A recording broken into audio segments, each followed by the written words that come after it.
We'd like to begin this podcast by acknowledging the traditional owners of the land on which we meet today, the Whadjuk Noongar people, and pay our respects to elders past, present and emerging.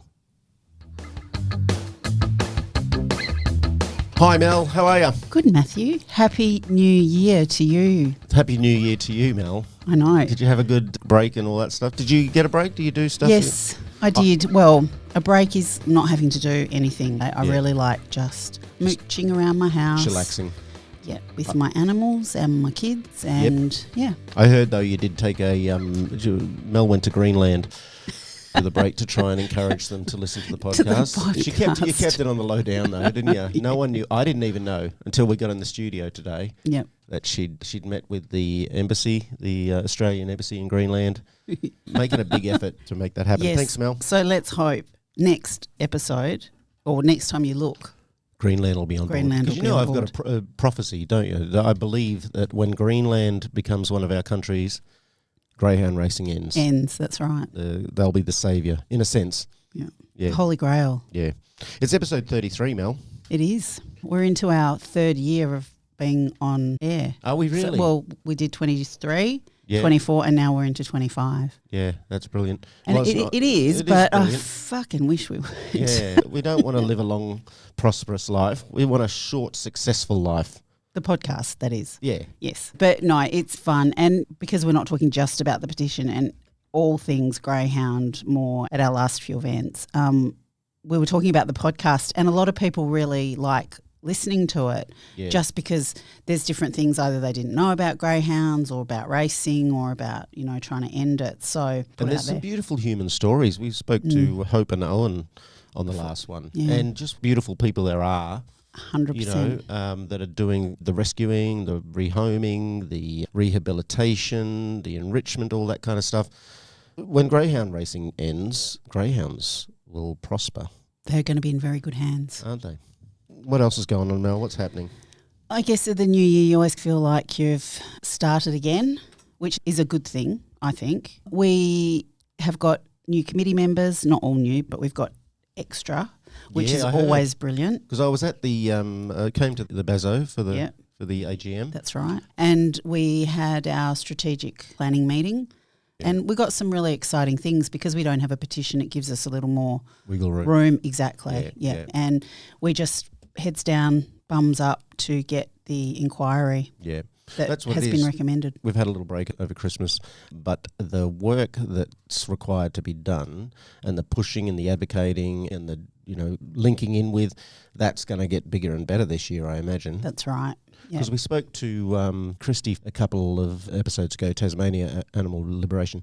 That was a really good link in, I thought. And we're linking in with people in Victoria, I think maybe in New South Wales. We got some contacts there. Yep. Yeah, just keep plugging away. That's right. And vets now hopefully too. Yes. We've seen before the end of the year as well, vets that have stood up and spoken out against it in Tasmania are leading the way there. So we're hoping to get some vets on board here. And aren't they fantastic, that absolutely. Tasmania? Yeah, get involved. Absolutely. We've got a bit of a lighter one today, Mel, haven't we? I mean, it's not light in some ways. No. There's some tragic stories about these beautiful creatures where people have to step in and make up for the awfulness that's been done to them. And we've got Bethani, who might be well known, I think, to some in Free the Hounds. Bethani has been involved in greyhound rescue for quite a long time now, and her family, Bethani and her family adopted Albi from the Canidrome in Macau. She was one of the lucky West Australians that was able to adopt one of the 5 that Greyhound Adoptions WA brought back into WA. Could you just remind our listeners and some who might not be familiar with what the Canidrome was? So the Canidrome was the only place in China, it wasn't on the mainland, it was in Macau, that you were allowed to bet on greyhounds. The only place too that there was a legal greyhound track. And due to the fact that it was on some very prime real estate, some very brilliant animal activists and people involved in animal welfare were able to get it closed down because greyhounds were sent there basically to die. They were cement cells that they stayed in, often weren't let out except to go and race. If they didn't meet a certain number of race wins, they were put to sleep, on killing days. And sadly, Australia was one of the biggest contributors to the population of greyhounds there. That blows my mind, Mel, that we hold these standards in this rich Western nation that will uphold certain things, and we're a supply chain absolutely for a trauma house. And it's still going on. We know last year we were still sending greyhounds to mainland China. Anyway, that was shut down. I believe it was around 20 came back to Australia, and of those 5 came to WA. So we've got a very special opportunity now because it's interesting and informative and tragic to hear about something from a distance, but we're going to talk to someone who has a close-up experience. That's right. Of what it's like dealing with it. That's right. Sadly, Albi passed away in 2023. Went over the Rainbow Bridge. That's right. So we had the last few years might have been absolute joy living with Bethany and her family. And Julie, who is a member of the committee, she had Faith. Sadly, Faith has also passed away. But there's still 3 surviving Canidrome dogs here in WA, which is Hope, who is with Andrea. She's the president of CPG. She spoke about her baby girl when she was here in episode 11. And also we have Grace, who is with Stephen Price, the MLA for Forestfield. He's our friend. Great friend of the hounds. Absolutely. And we also have Ivy, who is with the former Free the Hounds president, Alana. Yeah. I'm looking forward to having a chat to Beth just to get that up close and personal perspective. She's also founder of Albi's Delicious Delights, and they make pup cakes, birthday cakes, doggy birthday cakes, doggy snacks, right? Yep. We are a big consumer of Albi's Delicious Delights. I think we've got our food budget at the moment. We put about $200 a week for groceries and whatever, and it's about $300 a week for Bunny and Bo's treats. Yeah. As it should be. Come on. Yeah. My kids complain about the fact that my dogs eat better than what they do. Yeah, it's unreal. You want to be fed better, get out and get a job. I went out this morning. I go out in the morning to the courtyard for a coffee, and I got this lovely big plush courtyard chair. There's another little courtyard lounge. Yeah. But Bunny was on the lounge and Bo was on the plush chair. So I just sat on the floor. I said to Jim, what's going on here? Something's gone wrong. And she said, no, I think that's perfect. They have you well trained. The humans on the floor. All right, Mel, it's time. Bethany has arrived. Bethany, thank you for being here. Thank you for taking time to be with us. I do want to know that. Can I call you Betho? Yeah. There you go. Yeah. It's an Aussie thing, isn't it? It is a new one, isn't it? Only Matthew can come up with these things. How you going, Betho? Good, thanks. How are you? I'm really well, actually, and I'm looking forward to hearing about... We were talking earlier before you arrived that there's some knowledge about the Canidrome and what it was, and Mel helped fill in our listeners about that awful process that was going on. Really keen to hear your story about Albi. I did also mention that you, alongside being a wonderful advocate for Free the Hounds, you have Albi's Delicious Delights. The cupcakes are pup cakes. They're called pup cakes. I've just been told by Gemma. I've been corrected. Pup cakes. It's like a cappuccino. Right. It's a puppuccino. It's not a... Yeah. Our dogs go nuts for them. Thank you, yes. Yeah, Albi was actually the passion behind it. And it was basically his love and passion for cake in general that kind of, I guess, ignited the passion in me and me wanting to give back to not only greyhounds but animals in general that are so overlooked as well. So and it's so lovely because, you know, when I was a kid, dogs had kibble, or they had pal in a tin. Now they got freaking bloody pup cakes, mate. Yeah, and home cooked meals. So tell us about how you met Albi from the Canidrome to your beautiful, loving home. So originally when I obviously heard that Gower were taking on greyhounds from the Canidrome, I actually never intended to adopt one of those dogs because we already had 3 dogs at the time. And it wasn't until his photo and his post came out on Facebook, literally just looking into those eyes, I knew there and then, like, yeah, I want him. Wow. So, because I was still living with my mum at the time, I ran it past her. She was just like, yeah, let's do it. So obviously we contacted Tony and then it basically just started that process because we'd been long-term supporters and volunteers with Gower for a while. I think they obviously knew that he was going to be well taken care of. So we were lucky enough to, be chosen and be that special family for him. Just a quick shout out for Gower. Absolutely. So Gower, for those who maybe aren't familiar or just new to the podcast, that is a Greyhound Adoptions WA. They are probably the peak body in WA for adopting, supporting greyhounds. If you want to know a little more about Gower, in episode 4, we actually had a chat to Tony. She came and talked to us. And then episode 25, we spoke to Sophie from Gower. So, Beth, what happened once you got through that process and you're accepted? What was the next steps for you guys? So Gower were really good at keeping us up to date with what was going on with the greyhounds and the process of where they were and how things were going to work. And then when it eventually came to them being transported back to Australia and Melbourne specifically into quarantine, me and my mum were asked if we would like to go over to Melbourne to help bring them back home to Perth. So it was basically in Melbourne when I actually got to meet him for the first time. So as soon as that roller door came up, love at first sight. Really? Was it really? Yeah, so unfortunately, when they came out of quarantine, they weren't actually allowed to come out of that crate, so we had to be off property for that to happen. So it was basically getting them to the park, and then they were eventually allowed out of their crates. And I think by that point, they just wanted to be out, go toilet, and see each other again. But I think once they realised, we've got people here that are actually going to give us love and attention and something that we've never had. Yeah, they kind of... It did take them a while. That was going to be my next question, actually. I imagine a Canidrome survivor would come in with a big baggage full of trauma. And I'm wondering, how difficult was that initial period for you with Albi?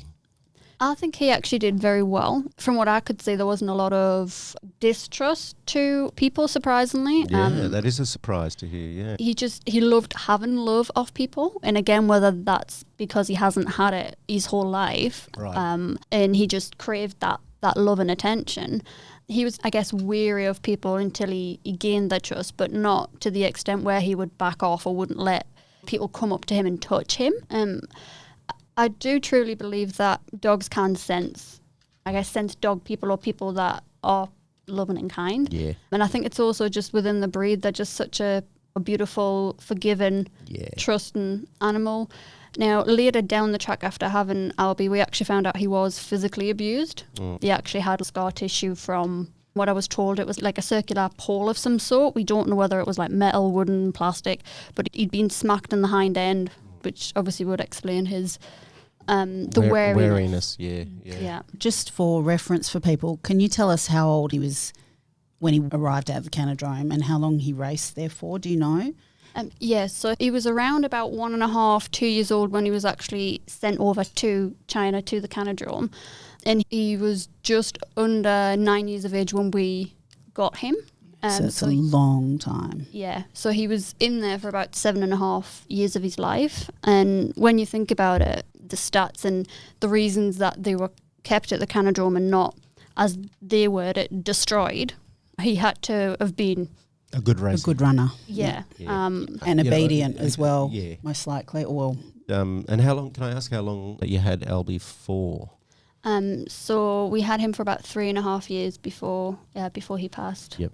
And how did those 3.5 years change your lives? What sort of impact did Albi have on you? A huge impact, to be honest. I don't know where to begin.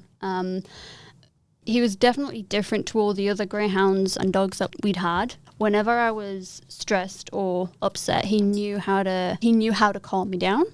And that was basically coming, cuddling with me, and just being with me. Yeah, I think anybody that met him would tell you he was so happy. And anytime he would see somebody, like I said, once he'd gained that confidence and realised that, okay, people aren't so bad, he would bound up to them and he'd have this great big smile on his face and he'd have like a little trot going where his body would like wiggle and it was very cute. So I think, he definitely had that extra kind of side to him where, he just knew when somebody needed him. It's interesting to me that so many people in this world, and I think I was one of them, Jem would agree that I want a little puppy. I want a little puppy that I can raise. And what I'm hearing from you is that there's such love and joy and beauty you can get from adopting an older greyhound. Yeah, definitely. I think that's a big misconception with any older dog. People just think, oh, it's not a puppy. It's not going to show that love, that happiness, that playfulness, that affection that you get from younger dogs. If anything, they might show you even more than puppies, because either they crave that attention or they just want to show you how much they love you. Right. Yeah. And people, I think, we're very selfish in that we don't want trauma that a dog might have dealt with, and how do we feel about being possibly rejected by the dog because of what they've been through, rather than working through it. And also, we don't like to take on seniors because it's but the heartbreak that we'll feel when they pass. But imagine how they feel not having someone to love them for those final years. You can give so much and get so much from a senior dog, or from a dog that has been mistreated possibly, if you just take the time. And I so admire you, Beth, for already having 3 hounds and then taking on not just a senior dog, but you had no idea what you would have been in for with Albi, given what we know about the Canidrome. Thank you. Yeah, I do agree. Like, adopting the senior dogs is, to me, I think it's quite important, because, like Mel was saying, they're the dogs that need you the most. Yeah. Like, it's not necessarily, I'm not saying don't get a puppy, but I'm just saying, like, those senior dogs are the ones that need you the most. They're the ones that need to have that love. Yeah, that's beautiful. They deserve it. Yeah, spot on. Brilliant. So if you're out there listening, if there's some older doggies out there, as you said, you looked into his eyes, look into those sad old eyes, and imagine that you might be the person to give them a few years of joy and love and comfort and safety. Imagine what that might mean to them. I do also want to put out there that, for me, the thing that I guess I regret the most is not being able to give him more than 3.5 years. For me, that's something I still struggle with today, not being able to give him more time. He spent the most of his life being abused, exploited, used. Yeah, so just only being able to give him those 3.5 years, for me, it's not good enough. We need to do better. Like, these greyhounds are exploited so much, it needs to stop. We aren't stopping until it does. No. That we promise you. We put a dedication into Albi in the first diary that Free the Hounds did, and he's still our poster boy. And he was such a big boy. He was massive, and he would come to you with this goofy look. Even though he was older, it somehow made him really puppy-like, didn't it? Yeah, he definitely made you feel loved, in, I think, a way that nobody else or no other animal could make you feel. Yeah. And I take your point about we need to do more, but I just want to acknowledge how much you have done. That can't be underestimated. Is there anything else you want to tell us about Albi? Yeah. So when Albi came to me, the condition that he was actually in was dreadful. I don't know if people who have been following Free the Hounds in Gower for a while saw the photos of the state of his teeth when he was actually in the Canidrome. They were rotten, they were black. So he had some teeth removed when he was still in China, and when he came home to Perth, he had to have the remaining bar 3 of his teeth removed. That's how bad they were. And I know that the Canidrome is an extreme example of how these dogs are treated, but we have spoken to so many people who have given us an insight to the conditions here in our own country that these beautiful creatures live in. And the bottom line is, this is what happens when they're treated like commodities, because they don't need their teeth to run. They can lose all their teeth and still run fast. 100%. Yeah, definitely. Absolutely. Yeah, in the industry saying they love their dogs, like, that's total bull. I think it's a very limited view of what love is. They love their dogs because they do what they want them to. They win the money. They do X, Y, Z. But I don't believe they love them like greyhounds deserve to be loved. And you've said this before, Mel, and I really I like it because I think it gets out of the black and white position of, we love them, they don't. Whatever love that they have, it's a transactional love. 100%. And to me, that kind of undermines the idea of love. The idea of love to me is about giving, and I think their version is what you can do for me. Yeah. That transaction. Yeah. Not what I can do for you in return. Yeah. So and that's like when they say the dogs love to run, or they get so excited when they go to the track. But that's probably because that's all these dogs know at that point in time. A dog is not going to know what it doesn't know until it's given the opportunity to know something else. which is a life in a family home. Yeah. It's okay. Yeah. Your dog might love going to the track because that's the only time it goes out. Of course, if this is all they do, 23 and a half hours living in a kennel, and then eventually, I get to jump in the trailer, I get to go and see other dogs or see other people. They don't know it's going to break their leg or kill them or slowly degenerate their bodies. Yep, exactly. Sorry, Beth. Beth's like, excuse me, I'm the guest. Hello. Sorry, Beth. It was just such a really sharp point that you made.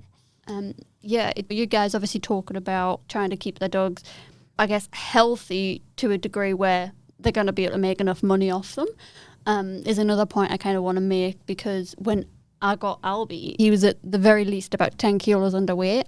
You could see all of his ribs. When he ended up getting to a healthy weight, that was after he'd put on about 18 to 20 kilos. Wow. And he was a big boy, as Mel was saying earlier. So he weighed, at a healthy weight, he weighed between 40 to 45 kilos. Wow. He was a big boy, and, just... But they want to keep him trim and slim and fast. Yeah, exactly. Right. Which is, again, is not a happy place for them. Our little girl Bunny, she's put on so much. She's a chonk. She's a chonk. She's a little chonk, but that's because she's middle aged now. Yeah. She's just big boned. No, she's going to live till she's 40. We've already decided. Oh, that's right. First greyhound to ever live 40 years. Let me know your trick. Yeah. It's just pure love and faith. That's all it is. Yeah. I haven't got too much left, and thank you for so much time you've given us.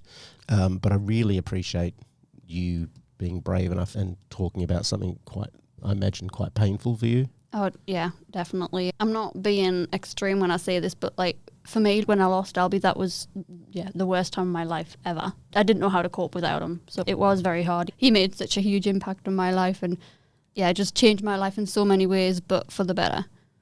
That's so beautiful. I almost don't want to move on from Albi, but I'll ask you about Logan, if that's all right. Getting Logan was actually through Albi. My true belief is that Albi sent him to me to help me get out of the state I was in. Now, one of the things that makes me truly believe this is they're actually very closely related. Oh. Yeah, so Logan's father was Albi's grandfather. Oh, wow. Yeah, so basically how I met Logan was, he was a foster fail. Yep. My mum got him, I think it was about a month and a half after I lost Albi. And it was literally within a couple of weeks of getting him, I actually noticed certain similarities that I hadn't seen in any other greyhound other than Albi. Wow. Which is what kind of ignited my mum to look into the genealogy. Yeah, and it was my mum that found out that they were related. That's extraordinary. It must have been quite the discovery. Yeah, definitely. At first, it was kind of hard to hear because I told myself I would never get another dog. To me, it felt like I was betraying him. When it finally sunk in that, hang on, there's a reason Logan has come to me. He's related to Albi. And then it clicked, hang on. Albi's he's still looking out for me, even though he's not physically here. He's still here. He's still here in a way. We did an episode 21. We talked to Grant, who's a pet loss counsellor. He talks about just how important the loss, because the way you speak about the loss of Albi, it feels to me so much like the loss of just a loved one, regardless of human, animal. It's no less traumatic, is it, Beth? If anything, for me, I find it even more traumatic losing a pet compared to a human, because the pet's always there for you. Even these beautiful creatures who get abused by the trainers and this industry, when they eventually come to a home, they don't hold a grudge, do they? No, they really don't. I'm just, I'm still, sorry to go to a different place here, but if Logan's father was Albi's grandfather, how old would that make father of Logan at the point of conception? Because he's Albi, he was 6 weeks shy of his 12th birthday. 12th birthday when he passed. How old's Logan now? He's just turned 7. Yeah. The length of time that they use this semen for, or how much they possibly extract from a male to be used, it just makes you wonder. And how much is stored to then be able to continue to produce offspring. constantly. I imagine they would, And though. how long it's stored for. And how long it's stored for. Because Albi's grandfather, he would have had to have been deceased by the time he was Logan's father. We often think about the females and being impregnated and the way that is done, but what happens to the males that are used for breeding. So they're not only used to run. It It gets better and better, folks. Beth, so Logan was an ex-racer. Now, I imagine he had some issues as an ex-racer. What were some of the issues you found with Logan and some of the impact that the industry had on Logan? Yeah, I suppose for me the main one would be his arthritis. Now, a lot of people will probably be aware a lot of greyhounds get arthritis. Now, I imagine that's from the impact on the joints while they're racing, even when they're being trained. The impact that comes from that basically that hit to the ground, that's got to have something to do with greyhounds getting arthritis. So to basically try and treat that, he's on gabapentin daily. He's on Antinol, Foresight, Epitalus, which are both anti-inflammatories. He gets a monthly injection of Baranza, and he also has separation anxiety, so he's also on fluoxetine as well. And I think 10 years ago, maybe even 15 years ago, the majority of greyhounds were euthanized. So there was never really a cohort large enough to be able to understand what the repercussions were of racing long term on these dogs or what the cost was to the community. So now it's only just that we're realising that it's exactly. Yeah. And genetics. So if you've got particular sires that are used over and over and over again, we just don't have a clue of the genetics that are being carried through each dog. It's prolific, the issues that can go through. There's one way to really, it won't be solved immediately, but there's one way to stop the perpetuation of this trauma. And that's to maybe consider, let's stop this industry. Exactly, phase it out, for God's sake. It out. Or at least the government stop putting the money in and these people have to prop it up themselves. Mel, that will be the end of it, won't it, Mel? What are the odds? Let's put the challenge out there then. If you're really hardcore pro racers, you love racing these dogs, give it a go. You go do your hobby without taxpayer-funded money. Yep. We're going to have to wrap it up. This has been incredible. I just wanted to, before we finish, just check with you, Beth. How's Logan doing now? How's his life now? Is he a happy boy? Is he doing okay?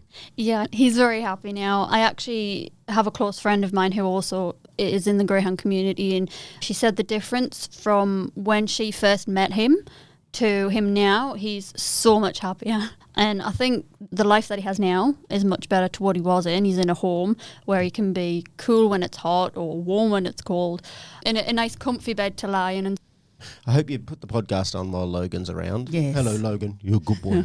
Where's Logan? Logan, good boy. Oh, he's a good boy, Logan. Betho, you've been awesome.